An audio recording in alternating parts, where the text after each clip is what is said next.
تبارك الذي بيده الملك وهو على كل شيء قدير الذي خلق الموت والحياة ليبلوكم أيكم أحسن عملا وهو العزيز الغفور الذي خلق 7 سماوات طباقا ما ترى في خلق الرحمن من تفاوت فارجع البصر هل ترى من فطور ثم ارجع البصر كرتين ينقلب إليك البصر خاسئا وهو حسير ولقد زينا السماء الدنيا بمصابيح وجعلناها رجوما للشياطين وأعتدنا لهم عذاب السعير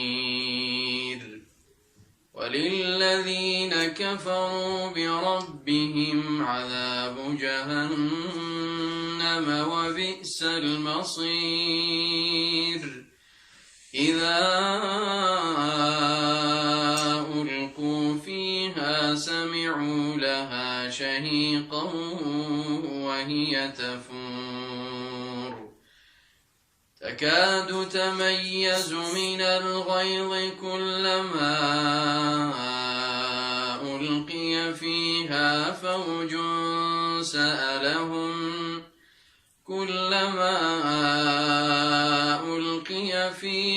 فوج سألهم خزنتها ألم يأتكم نذير قالوا بلى قد جاءنا نذير فكذبنا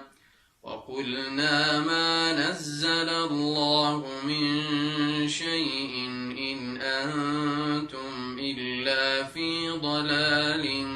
كبير وقالوا لو كنا نسمع أو نعقل ما كنا في أصحاب السعير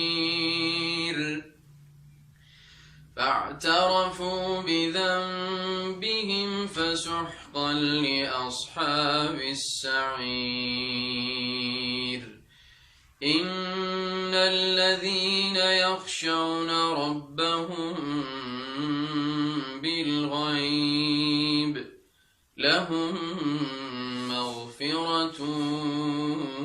وأجر